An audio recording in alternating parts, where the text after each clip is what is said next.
Hello everyone and welcome to another casual review. Today, I'm talking about Monster Hunter Stories 2, Wings of Ruin. And right off the bat, I just want to say that I have not played the first Monster Hunter Stories game that came out for the 3DS. And so a lot of you may be wondering if you are required to play the first one in order to completely understand the story for this one. And I'm here to say that no, you do not need to have any prior knowledge of this series coming into this one to understand the story of this one. However, they do bring in a lot of obviously reoccurring characters from the first game, and while you aren't required to understand their whole history and past, I feel like it would have elevated the narrative experience having already understood these characters, because they do reference events that happened in the first one quite a lot. But as for the whole plot that evolves from this game, no, you don't need to play the first one. If you're a longtime follower of this series, you will know that I reviewed Monster Hunter Rise, and it was one of my favorite games of the year, but you don't need to have any Monster Hunter experience to play Monster Hunter Stories, especially because they are like two completely different genres. It might give you more of an appreciation for the world, however, coming in from previous Monster Hunter games. So the plot is basically there are like these two different groups of humans in this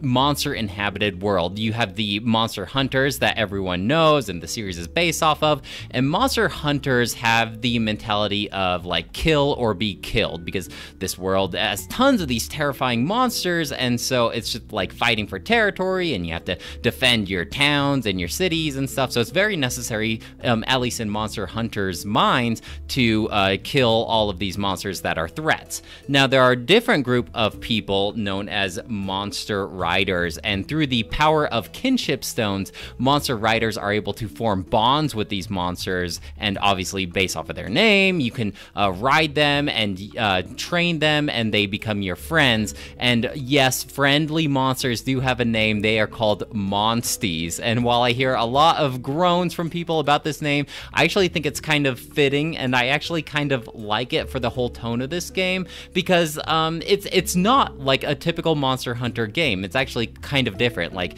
as far as like art style, they, instead of like a more realistic look, they kind of go for the like this cartoony cell shaded look, and tonally it's a lot more goofy and lighthearted. Like, don't get me wrong, the plot is still about like the end of the world and everything like that, but as far as like the voice actors go, the voice actors are very cartoony, but I feel like they did a really good job. Like, it's cartoony in a good way. It just sets itself up from the very beginning, like, hey, this is more of a lighter side of this Monster Hunter world than you may be used to if you played something like Monster Hunter Rise. So what's the plot? Well, basically you are a up-and-coming monster hunter, and you are the grandchild of this awesome legend known as Red. And actually, right off the bat, I just want to say that it has you create your own character, and it doesn't give your character any voice. They just make like grunts, kind of like Link in Legend of Zelda. And so I felt like the storytelling itself kind of took a hit. This always bugs me in games where they have you create your own protagonist, because in most games your protagonist is silent and won't ever talk, so you kind of need these side characters to do all the talking for you. And when the whole plot revolves around a silent protagonist, I just feel like it's not as impactful as it could be. But anyway, so you are the grandchild of this legendary hero known as Red. I'm not quite sure. I couldn't really tell if Red was the main protagonist in Monster Hunter Stories 1 or not. I believe not. I think Red is like a separate entity, but maybe they do reference this guy named Red in the first game. But anyway, so you're this grandchild, and you're on this island full of these monster riders, and you are going on this little go-to mission thing, trying to learn how to become a monster rider. And eventually, you are entrusted with this like mysterious egg that basically, like, this whole prophecy revolves around being like the bringer of the end of the world. Basically, it's like, hey, inside this egg is actually a raised wing Rathalos, and the prophecies foretell that this raised wing Rathalos Thanos is basically like gonna bring in the apocalypse. Like one beat of his wings will destroy the world. And so like what does your main character do? Because she is entrusted with taking care of this egg, and like do you just let other people destroy this egg just because what could be, or do you like not even give it a chance to live, or because you are entrusted with it, do you try to protect it and give it an actual fighting chance?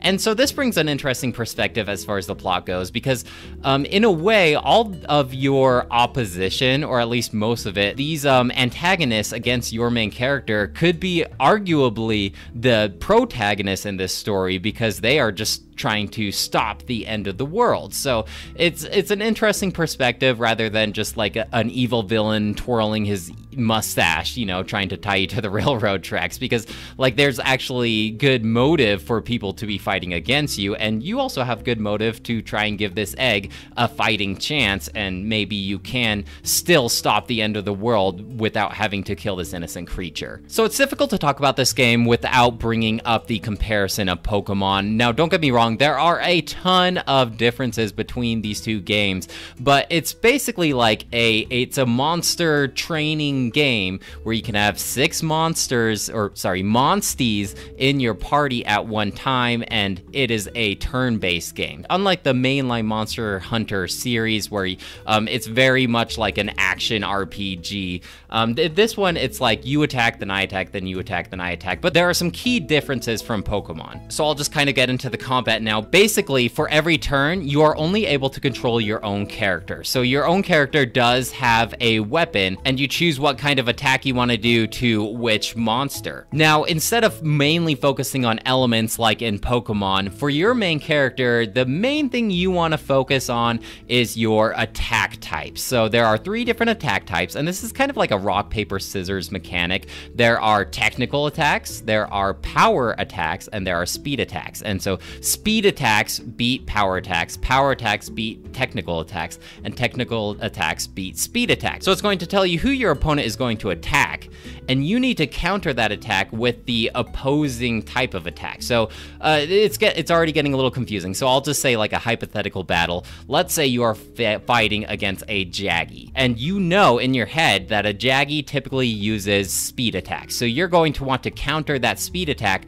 with a technical attack. So a lot of the combat involves memorizing what type of attack each monster will do, and they even switch it up from there. So it's not like, oh, that monster will always attack with this attack. Sometimes they might get enraged and attack with a different type of attack, or sometimes they might get wounded or like desperate and attack with a different attack then, or they're charging up. You know, there's a lot of different variations, but if you kind of memorize what attack comes from what scenario, it will greatly benefit your combat experience. So aside from what type of attack you're going to use, you also need to focus on what weapon you are going to use. So there are like 3 different classes of weapons. There's a blunt weapon, there's a sharp weapon, and there's a piercing weapon. And so when you are targeting a monster, maybe your blunt weapon won't do as much damage as a sword, a sharp weapon. But that part you don't have to memorize, because it will tell you right on the screen if you have tried a weapon and it is not effective. It will forever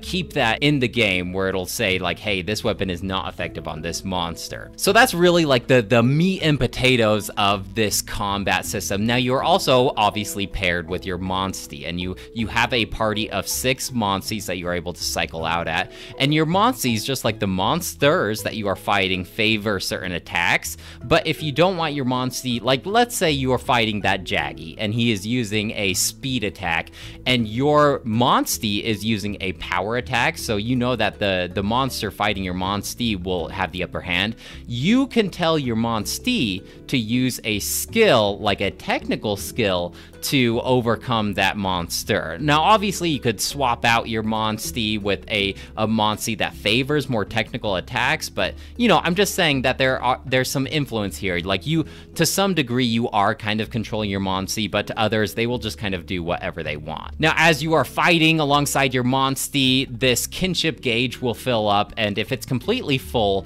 you can ride your monstie and do this way awesome, like, over-the-top special move, and each monster monster has their own special move, and visually, I think these all look really, really cool. Like, I'm always excited whenever I get a new Monstie and level it up so I can actually, like, use combat with it. I'm always so excited to see what their special kinship ability is, because there are a lot of really cool animations in this game. If you don't want to save up to use your special ride ability, this is like the resource that you use in order to do special abilities yourself or tell your Monstie to do special abilities. So on top of all of that, about 90% of the time you are usually going to be paired with a buddy and their Monstie, and there's like absolute no way for you to control what they do, but they will also be helping you out. So but already, right off the bat, it's very different than Pokemon. You are also able to like target certain monster parts, so I don't know, I think this was their way of kind of translating the typical Monster Hunter combat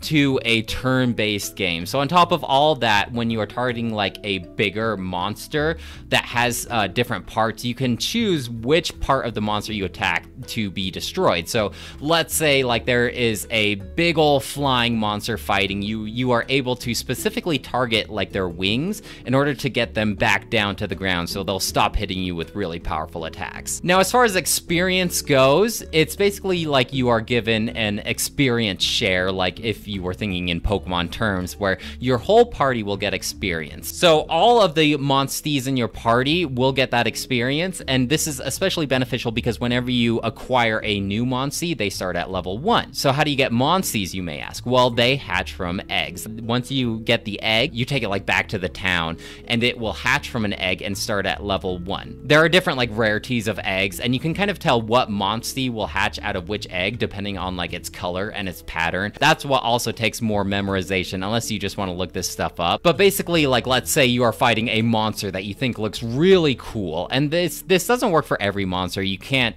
tame every single monster, but I want to say like a good 90% of the monsters can become Monsties. So let's say you're fighting this Jaggy, and you think the Jaggy looks really cool. Well, there is a chance that the Jaggy will retreat back to its den, and once you follow it into its den, then you will find a nest with Jaggy eggs, and hopefully you want to get like a rare Jaggy egg that has good stats to it. You can kind of tell because it will glow whenever you're searching the nest, and when you get that Jaggy egg, you'll take it back to your city and hatch the Jaggy, and then you have a level 1 Jaggy. Obviously, if you're like more than 5 hours into the game, you're just gonna leave it into your party until it catches up, because there is like a significant experience boost to it. If most of your other Monsties are like 10 levels higher than this Monstie, it'll get like 300% XP until it catches up to the rest of your party. And surprisingly, this doesn't take very long. It's actually pretty quick for a Monstie to catch up to the rest of your guys. Even like late game, you can grind for maybe like 2 hours and it'll already be within fighting capabilities. So that's how you get your Monsties. But another key point about the Monster Hunter series is your gear. You slay these monsters and you like use their body parts in order to create way awesome, over the top gear, giant weapons, and this game is no different. Going into this game, I was actually like, oh, so you're not killing any monsters, you're just kind of becoming their friends. But no, like, don't get me wrong, you're killing a ton of monsters in this game. Just because you hatch certain ones from an egg and they are your partners for life doesn't mean like these wild monsters are going to be your friends. So yeah, you're going to be killing a ton of monsters, potentially even more than in Monster Hunter Rise, because the combat is quicker than like a battle with a monster in Monster Hunter Rise. So yeah, you're going to be killing them, you're going to be taking their monster parts, and you're going to be making really cool looking gear out of those monster parts. It's always really exciting, that gameplay loop of like going out, you're doing like one of the main quests, you're doing all of these side quests, and then you finally make it back to your town or village, and then you get to craft all this extra powerful gear, and it always gives you that sense of progression. Like this is no different than in Monster Hunter Rise, you know? Only you add extra eggs that you can catch and potentially add to your team as well. And you know, it's just like always exciting. You always feel like you're getting stronger and you're even looking cooler. And even the Monsties, you know, they all look so cool. That's like one of the main cool things about the Monster Hunter series, are the monsters all look so unique and powerful and cool. It's like a 10-year-old's dream. And so every time you get like a new Monstie and it looks so cool, you're like, oh man, should I use this one in my party? And I felt like unlike Pokemon, where like I set out and I say, okay, these are my 6 Pokemon, this game just had me constantly revolving, because like it doesn't matter if I switch in a new Monstie into my party, because you can level them up so quick, and they can actually be beneficial to you, that like you're just constantly revolving your party, which I think keeps things really fresh. One of my complaints though, this might be like a stupid complaint, but whenever you hatch a Monstie out of an egg, you see this little like baby version of them, and I wish there was some way to like interact with them or play with them just a little bit, but like right when they hatch, you see their baby version, and then they're immediately full grown and you can use them in combat. And I just wish there was some way to like do something with the Monstie babies. Like if you're gonna make a model of the Monstie baby, like maybe just let it like hang out with you for a while, like right on your shoulder or something, because it just feels like they're not growing up. It just feels like they hatch out of the egg and they're full grown, ready to go. So I briefly mentioned quests, and I kind of want to go more into that though.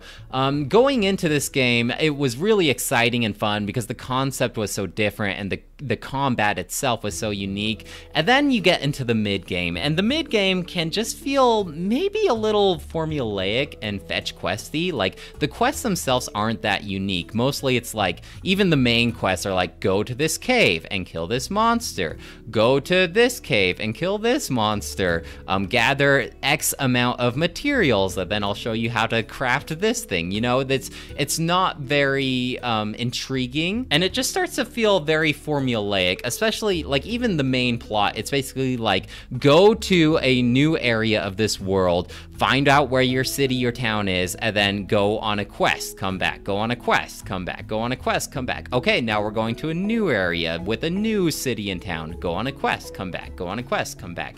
And I just felt like, especially mid-game, it was just starting to get so repetitive. While the combat itself, I think, is unique and fun and always kept me on my toes, it just felt pretty long. Like the battles themselves felt long. Unlike, like a lot of people say Pokemon combat is long and tedious, but I feel like each battle between a monster took like a good, at least like 5 minutes in this game. And so when you're playing like more than half an hour at a time, it just starts to feel quite repetitive and boring. And it's almost like I need a break every half an hour, which doesn't work for a binge gamer like me. But once you get to like the I want to say maybe like the 3/5 mark, things start picking up. It kind of like breaks out of that formula of repetitiveness and gets a lot more interesting. It's just like the combat itself, I don't know, like even the load times on the Nintendo Switch, whenever you go into a combat phase, you're looking at like a 10 to 15 second loading time, which, you know, isn't great.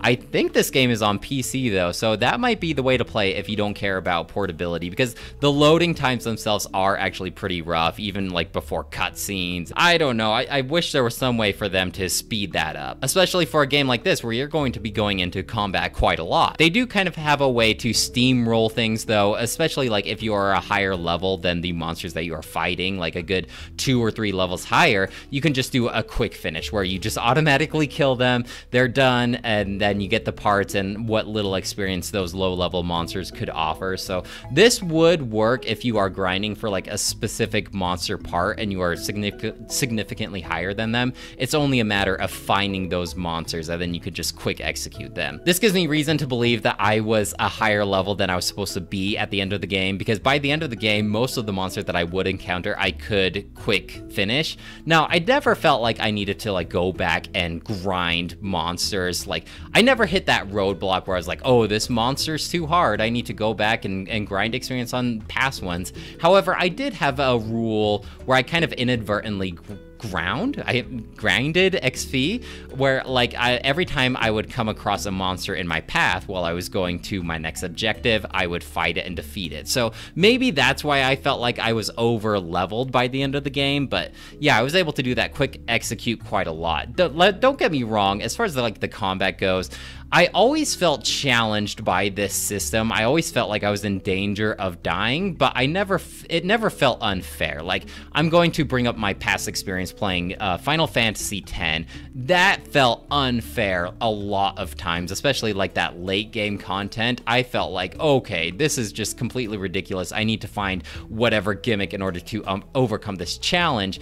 In this game, it's like, okay, calm down. What is this monster's pattern? How do I defeat it? What items do I need to use? How can I be better prepared? And there's always more that I could do, just like intelligently wise rather than level wise, you know? So some people who are veterans to turn-based combat like this might think that this game is a little on the easy side, but I myself felt like it was just the right balance of challenging but manageable. I gotta say though, like, just honestly what really sets this game apart aside from its unique combat is writing the monsties.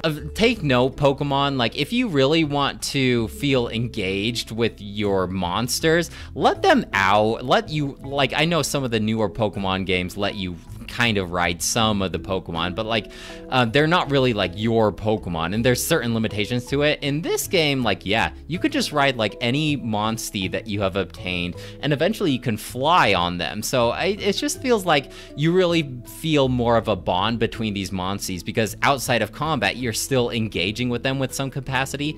And it's cool because like Monsties have different abilities. So certain Monsties can climb up vines to get to areas that you previously couldn't get to.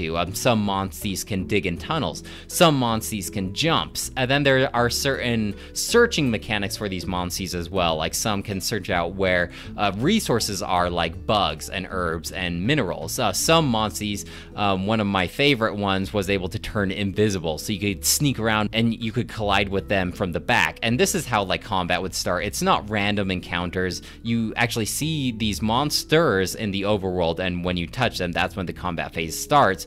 But if you collide with them in the back, then you get like an extra hit on them before they're able to attack back. The story itself is definitely more engaging, especially like for an RPG like this. You need to have a really cool story, and I felt like the story was a lot better than in Monster Hunter Rise, but the story isn't really the main point of Monster Hunter Rise like it is in this one. Mid-game, like I said, the story was getting a little boring for me, but it definitely picks up in that 3/5 marker. I felt a connection to all of the characters. Even my own character, while she was silent, she did do these facial expressions, and she did go through character growth to some degree and learn new lessons, you know, but obviously she never talked. But like, you know, it was cool. I liked all my characters. You are aided with this feline by the name of Naviru, who basically does most of the speaking for you, and he has this very like cartoonish voice, but he's very likable. If you are wondering, if you've played through the other Monster Hunter games, felines are palicos. How do I differentiate this? So palicos are felines,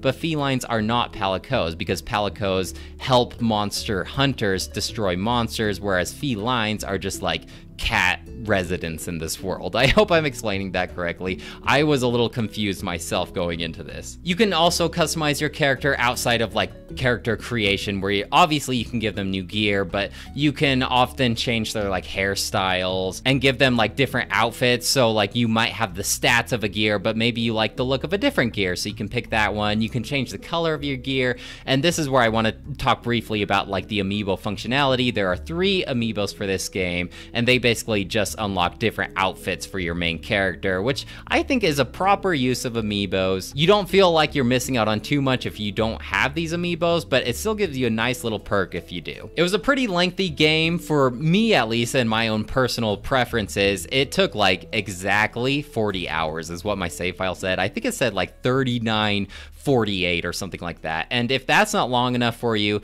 they did tell me, like, they pointed me in the direction of more post-game content after I rolled the credits. They're like, hey, there's this new area that was forbidden to everyone, but since you did what you did, here you can get into the Elder's Lair. And apparently this is like an area where they have like all the extra strong monsters. If you want to do all that post-game stuff, if you are just loving playing this game, you can totally do that. There's some extra free DLC stuff in this game, and I didn't dive too much into that. However, I made sure to get a Palamute Monstie because I just loved the Palamutes in Monster Hunter Rise. So there's a ton of stuff there. I don't think there's a Magnum Mallow in this game though, at least not yet. Overall, while the game did suffer from some hiccups, just looking back at the whole journey and my whole playtime experience, I think I will look back at this game quite fondly. I will give it a 4 out of 5. Just, you know, just a couple minor complaints like the loading times and the repetitive nature of this game, especially like in that mid game. But, you know, overall, good story, good characters, good combat. I don't know what else I could ask for, but it's just fun, you know? It's fun getting back into that Monster Hunter world,